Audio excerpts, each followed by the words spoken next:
Magandang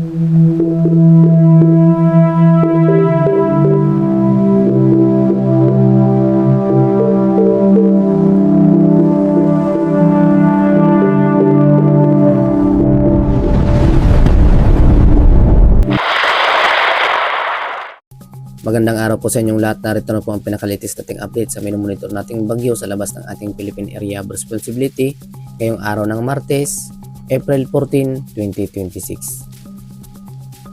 Sa kasalukuyan nga po ang bagyong ating monitor sa may silang bahagi ng ating bansa na may kategory na Super Typhoon category ay huling namataan sa layong 2,400 km east of Visayas, na kung saan taglay na nga po nito ang lakas na hangin na umaabot sa 215 km per hour, samantalang may pagbugso na umabot sa 265 km per hour.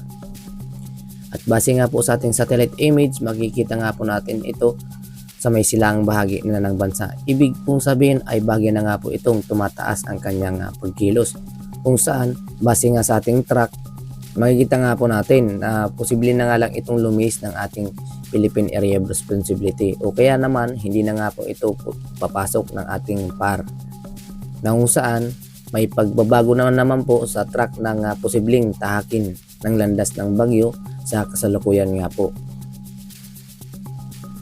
Kaya naman laging maging alerto at updated lang po tayo upang sa gayon malaman po natin ang pinaka latest update sa magiging lagay ng bagyong ating minomonitor. At kung sakaling hindi na nga po ito pumasok ng ating Philippine Area of Responsibility, ay hindi na nga po ito tatawagin sa local name na Bagyong Kaloy, na kung saan kapag may sumunod na naman po na bagyo namuo sa labas ng ating Philippine Area of Responsibility at pumasok ng ating PAR or Philippine Area of Responsibility at ganap na bagyo, ay posible natin yun ang ipangalan na Bagyong Kaloy sa mga susunod na mga posibleng mabuo na bagyo. At base nga po sa pinaka-tropical cyclone outlook natin sa posibleng track nitong bagyo, posible na nga lang ito lumihis ng ating Philippine Area of Responsibility, o kaya naman hindi na pumasok ng ating PAR. Makikita nga po natin sa pinaka-satellite image natin ang pagkilos nito, na siyang bagya na nga lang po itong lalapit dito sa may Philippine Area of Responsibility at kikilos pahilagang silangan, o kaya naman lilihis na nga lang po ito sa ating Philippine Area of Responsibility. Kaya naman hindi na nga po natin ito inaasahan na pumasok pa ng ating Philippine Area of Responsibility at wala naman itong direktang epekto sa ating bansa. At para naman sa maging lagay ng panahon ngayon dito sa Luzon, inaasahan pa rin natin ang maliwalas na panahon, lalong-lalo na dito sa may area ng Batanes, including Ilocos Norte, Apayao, Cagayan Valley Region, Abra, Kalinga, Isabela, ay inaasahan po natin makakaranas pa rin ng maliwalas na panahon dahil po yan sa ridge of high pressure area, na kung saan may inaasahan po nga tayong agwat ng temperatura dito sa may Tugigaraw na umaabot sa 24 hanggang 37 degrees Celsius, samantalang dito naman sa may Lawag 23 hanggang 33 degrees Celsius ang ating inaasahang agwat ng temperatura, na kung saan may mga mataas pa rin po tayong inaasahan na agwat ng temperatura. Kaya naman kung kayo ay lalabas ng inyong tanan, ugaliin pa rin magdala ng payong, o kaya naman uminom ng maraming tubig upang maging hydrated po tayo ang ating mga pangangatawan dahil po sa matinding sikat ng araw. Samantala sa malalabing bahagi pa ng Luzon, inaasahan po natin ang fair weather or maliwalas na panahon na sinasamahan ng bagyang maulap na paporin, lalong-lalo na po yan dito sa may area ng Baguio, Pangasinan, Nueva Ecija, Tarlac, Zambales, Bataan, Bulacan, Quezon, Cavite, including Metro Manila, Laguna, Batangas, at Bicol Region, na kung saan maliwalas na panahon sa umaga at pagsapit ng hapon at gabi, bagyang makakaranas ng partly cloudy sky, na kung saan may inasahan po tayong agwat ng temperatura dito sa may Legazpi na umabot lamang sa 23 hanggang 33 degrees Celsius, samantalang dito naman sa may Tagaytay 21 hanggang 32 degrees Celsius, Metro Manila 25 hanggang 34 degrees Celsius, at Baguio 16 hanggang 25 degrees Celsius ang ating inaasang agwat ng temperatura. Kaya naman ugaliin po natin na mag-inom ng maraming tubig upang sa gayon maiwasan po natin ang masamang epekto ng sobrang init ng ating panahon. At para naman sa maging lagay ng panahon dito sa may Visayas, inaasahan po natin ngayong umaga na makakaranas pa rin ng maulap na paporin na sinasamahan ng mga kalat-kalat na mga pag-ulan na hindi naman po tumatagal dito sa may area ng Northern Samar, Eastern Samar, Samar, including dito sa may Leyte, Southern Leyte at Biliran. Dahil po yan sa epekto pa rin ng bagyo sa labas ng ating Philippine Area of Responsibility na ating makita sa pinaka-satellite image na kung saan yung hangin nga po niya ay bagya pong nakaka-apekto dito sa may silangang bahagi ng Visayas at Mindanao na kung saan nagdadala ito ng maulap na paporin na sinasamahan ng mga kalat-kalat na mga pag-ulan. Kaya naman yan po yung ating nararanasan na mga biglaang maulap na paporin at mga light rains or mga mahihina mga pag-ulan na hindi naman siya tumatagal.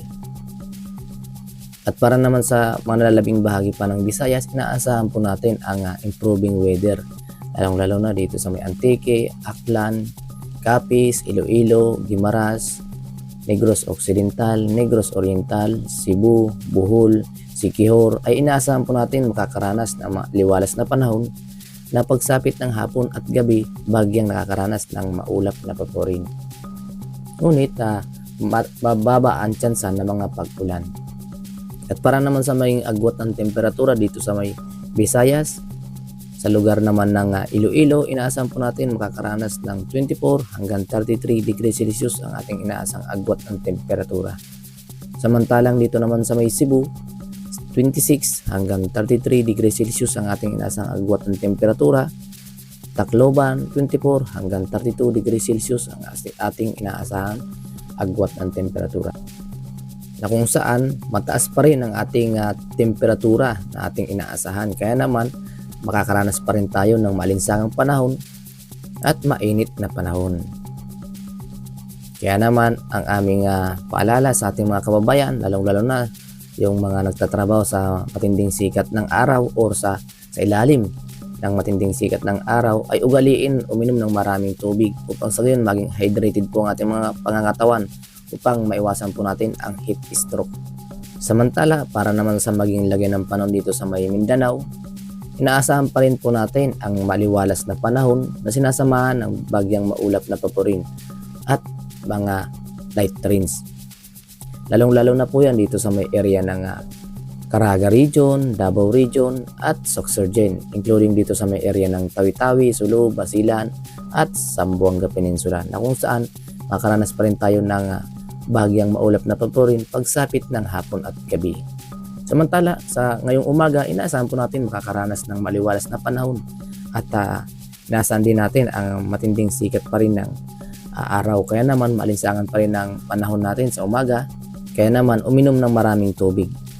At para naman sa magiging agwat ng temperatura dito sa may Davao, inaasahan po natin makakaranas pa rin ng umaabot ang temperatura sa 26 hanggang 34 degrees Celsius. Samantalang dito naman sa may Cagayan de Oro, 24 hanggang 32 degrees Celsius ang ating inaasang agwat ng temperatura. Samantala, dito naman sa may Zamboanga Peninsula ay inaasahan po natin ang 23 hanggang 33 degrees Celsius ang ating inaasang agwat ng temperatura.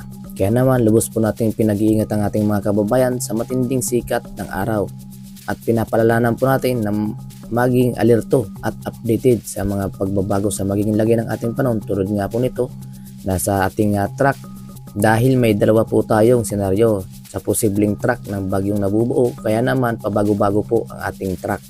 Base po yan sa ating satellite image na ating pagmumonitor.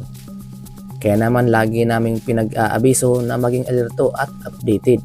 At para maging updated po kayo, paki-like and subscribe para ma-notify po kayo sa mga susunod po nating ulat panahon naming ilalabas. Maraming salamat po sa inyong panonood. Dumako naman tayo sa maging lagay ng panahon dito sa may Palawan na kung saan may inaasahan pa rin po tayong maliwalas na panahon, na kung saan may inaasahan po tayong mainit na panahon pa rin ng ating inaasahan, na kung saan ang agwat ng temperatura na umabot naman dito sa 25 hanggang 34 degrees Celsius ang ating inaasang agwat ng temperatura. Dito po yan sa may Puerto Princesa. Samantalang dito naman sa may Kalayaan Islands, 25 hanggang 33 degrees Celsius ang ating inaasang agwat ng temperatura. Para naman sa magiging lagay ng ating karagatan, sa kasalukuyan nga po wala po tayong nakataas na gale warning sa kahit anong baybay ng ating mga seaboard. Ngunit dahil nga po sa epekto nitong super typhoon ating minomonitor, na makakaranas na tayo ng bahagyang pagtaas ng mga pag-alon. Lalong-lalo na makikita nga po natin na bahagya na nga pong tumataas ang mga pag-alon dito sa may ating PAR or papasok ng ating Philippine Area of Responsibility. Dahil po yan sa epekto nitong super typhoon sa labas ng ating Philippine Area of Responsibility na siyang nagpapataas ng mga pag-alon. Kung saan yung taas ng mga pag-alon or wave ay bahagya na nga pong umaabot na dito sa loob ng ating Philippine Area of Responsibility. Kaya naman kung tayo ay pupunta sa may karagatan or seaboard, maging alerto sa mga posibleng pagtaas ng alon sa ating seaboard. Samantala, dito naman sa may kanlurang bahagi ng ating seaboard, inaasahan po natin ang banayad na mga pag-alon. Kaya naman, malaya pa rin makapaglalayag ang ating mga kababayang mangingisda sa kanlurang bahagi ng ating bansa. Ngunit dito naman sa may silang bahagi ng ating bansa, malaya pa rin po makapaglalayag malapit dito sa ating pangpang at banayad pa rin ang mga pag-alon. Nalubos lahat ng nating pinaghahanda ang ating mga kababayang mangingisda dito po sa seaboard or sa gitna ng ating karagatan na siyang bahagyang makakaranas ng pagtaas ng mga alon dahil po yan sa epekto nitong super typhoon Sinlaku na ating makikita nga po sa pinaka-latest track natin na siyang nagpapatas naman yan ng alon ng ating karagatan. At yan nga po ang pinaka-latest update natin sa magiging lagay ng panahon ngayong araw ng Martes, April 14, 2026. Maraming salamat po sa inyong panunod at pagsubaybay. Maging alerto lang po tayo upang sa gayon makapaghanda po tayo sa mga pagbabago sa magiging lagay ng ating panahon. Ingat po tayong lahat and God bless us all. Bye for now.